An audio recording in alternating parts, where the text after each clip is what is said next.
le bulletin sur Fraternité. Bonsoir à tous et bienvenue dans cette session d'information. Dans les titres de ce bulletin, et les préparatifs de la rentrée scolaire 2024-2025 se font à petits pas au Bénin. Apprenants, parents d'élèves et enseignants mettent les bouchées doubles pour l'effectivité de la reprise des classes. Une équipe de la rédaction est allée à la place Tabera pour constater l'ambiance autour des stands de vente de fournitures scolaires. Vous suivrez le point dans un instant. Hors du Bénin, une tentative d'évasion de la prison de Kinshasa a fait au moins 129 morts. Elle est survenue dans la nuit de dimanche à lundi en République démocratique du Congo. À suivre également d'autres nouvelles, mais avant cela, n'oubliez pas de vous abonner pour ne rater aucune information.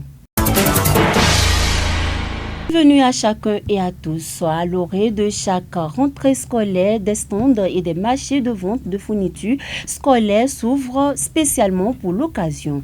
À moins de 2 semaines de la rentrée 2024-2025 au Bénin, quelle est l'ambiance qui prévaut dans le marché de vente de fournitures à Parakou? Élément de réponse avec Akilas Tako et Franck Degla. Comme chaque année, c'est l'ambiance qui règne dans ce marché de vente de fournitures scolaires. Presque tous les matériels entrant dans le cadre des études sont disponibles. Des cahiers, des tissus kaki et des manuels. Bref, tout ce qu'il faut pour une bonne rentrée scolaire est disponible. Les vendeurs se défendent à travers leur stratégie de marketing. Quand la rentrée s'approche comme ça, on reçoit beaucoup de clients. En ce moment, on n'a plus le temps. Avant, on sortait pour chercher les clients, mais les autorités ont refusé de sortir pour chercher les clients. Donc, quand les clients entrent dans le stand, on les accueille, on les appelle et ils viennent vers ceux qui veulent pour pouvoir acheter. Et en ce moment, on a beaucoup de clients. Ces temps-ci, il n'y a plus de temps.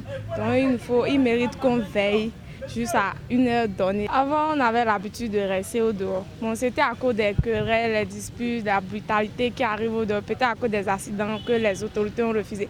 Mais quand le client entre, chacun est devant son stand, personne ne sort. Quand le client entre, tu l'appelles, tu peux dire bébé, chouchou, beau-père, papa, venez voir, bonsoir, chez vous, ça va, venez voir, j'ai les bonnes qualités. Tu t'exprimes, c'est que tu as l'accueil, quoi, et toi-même tu es en joie. Quand le client te voit, il a envie de venir vers toi, il est aussi attiré vers ta marchandise. Nous sommes à 2 semaines et je prie les parents d'élèves de se rejoindre avec nous plus tôt possible avant que les prix ne s'augmentent, avant que les bonnes choses ne finissent. Donc on les invite à la place Tabera. Pour les parents d'élèves, l'achat des fournitures scolaires pour leur progéniture est une obligation. Malgré leur situation financière, ils mettent en place une stratégie pour acheter les fournitures. La période là, c'est un peu dur, mais on n'a pas le choix. On se débrouille pour pouvoir acheter les fournitures d'abord et envoyer les enfants à l'école. Et le reste là, on va commencer par gérer pour voir doucement si Dieu va nous accompagner jusqu'à la fin de l'année. Sinon, c'est pas facile. Sincèrement, jusqu'à l'heure là, si ce n'est pas que j'ai pensé à les acheter les sacs d'abord, je n'ai rien acheté jusqu'à ce moment-là. On n'a pas le choix, nous-mêmes, même si nous savons, il faut avoir la liquidité ou bien l'argent pour pouvoir venir. Bon, si ce n'est pas quand on se débrouille, si on a trouvé un peu, on vient acheter d'abord. Je suis venu aujourd'hui, j'ai consacré ce soir-là pour les sacs. Peut-être demain ou bien après-demain, je vais venir pour d'autres articles encore. La reprise des classes est prévue pour le 16 septembre prochain sur toute l'étendue du territoire national. Après la pluie torrentielle qui s'est abattue sur la ville de Parakou, la 3e ville à statut particulier règne dans une insalubrité. Des populations de Dokparou est l'un des quartiers touchés par ces pluies sans plaignant. Que font justement les autorités du dit quartier pour rendre les artères propres? Suivez le reportage réalisé par Aurel Ouensou. C'est l'état dans lequel se retrouvent les grands artères du quartier d'Okparo-Est. Les eaux de ruissellement issues de cette pluie ont drainé tout type de déchets, des sachets plastiques, des épis de maïs et du sable, plongeant la ville dans une insalubrité. Depuis le vendredi dernier, déjà pendant la pluie même, nous avons constaté que l'eau de ruissellement a déjà commencé par traîner beaucoup de déchets un peu partout. Et juste après la pluie, on a constaté que ces déchets se sont arrêtés un peu partout aux alentours de la voie et surtout notamment auprès de nos boutiques. Donc ça fait que si vous jetez un coup d'œil un peu, vous allez constater que la propreté dans la ville faisait preuve un peu avant la pluie, ce n'est plus la même. Tout est un peu plus sale. Il y a plein de déchets que l'eau de ruissellement a traîné de loin et qui sont venus se déposer aux alentours de nos boutiques. En plus de ça, la poussière également, vu que l'eau a maintenant séché, à chaque fois que les motos et les voitures passent, il y a la poussière qui se lève également et qui nous gêne, nous qui sommes en bordure de route. L'appel qu'on pourrait lancer, c'est tout simplement de pouvoir nous aider à mettre un peu plus propre, puisque nous-mêmes nous essayons déjà en balayant nos devantures, mais il y a encore un travail de plus à faire pour ce qui concerne les voies.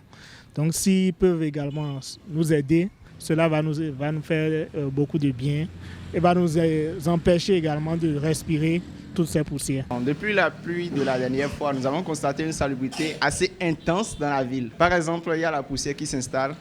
Les gens, vous voyez un peu le sable.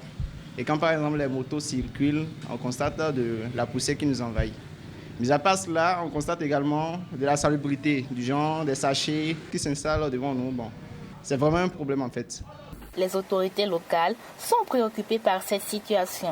Le chef du quartier d'Okparo-Est annonce l'organisation d'une campagne de sensibilisation pour les jours à venir. Après la pluie du vendredi passé, vraiment tout le quartier est sale, vraiment, puisque la pluie a été trop et ça a drainé partout les ordures. Donc, c'est ce, et le samedi prochain, nous envisageons d'organiser une journée de salubrité avec toute la jeunesse de d'Okparo. Donc, on en a parlé avec le président des jeunes et les bureaux. Et d'ici le jeudi, tout le monde serait au courant. Et le samedi, nous allons nous réunir pour nettoyer tout le quartier. C'est ce que nous envisageons faire, nous tous, les jeunes du quartier d'Okparo. Et autre que cela, ce que j'aimerais ajouter, j'exhorte tous les jeunes pour que le quartier soit propre. Ça émane de l'effort de tout le monde. Donc, j'exhorte toute la jeunesse à sortir maximum le samedi là, pour qu'on puisse rendre propre notre quartier. Puisque c'est le quartier à nous tous. Et sa propriété nous concerne à tous. Donc, je nous invite à sortir nombreux pour que nous puissions rendre propre notre quartier. Il faut rappeler que la pluie qui s'est abattue sur la ville de Parakou la semaine dernière a causé d'énormes dégâts, notamment le décès d'animaux domestiques, l'effondrement des concessions. Place maintenant aux nouvelles internationales avec Pierrette Adjili.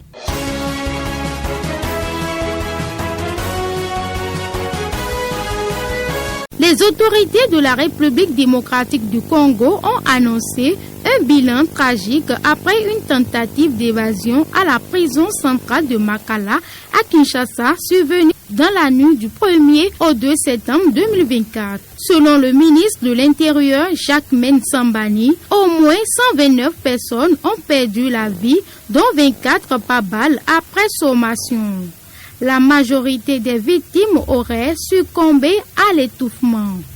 La prison de Makala, conçue pour héberger 1500 détenus, ont abrité aujourd'hui plus de 15 000, ce qui aggrave les conditions de détention déjà précaires. Outre les pertes humaines, d'importants dégâts matériels ont été signalés, notamment l'incendie du bâtiment administratif, du greffe, de l'infirmerie, du dépôt de vivres.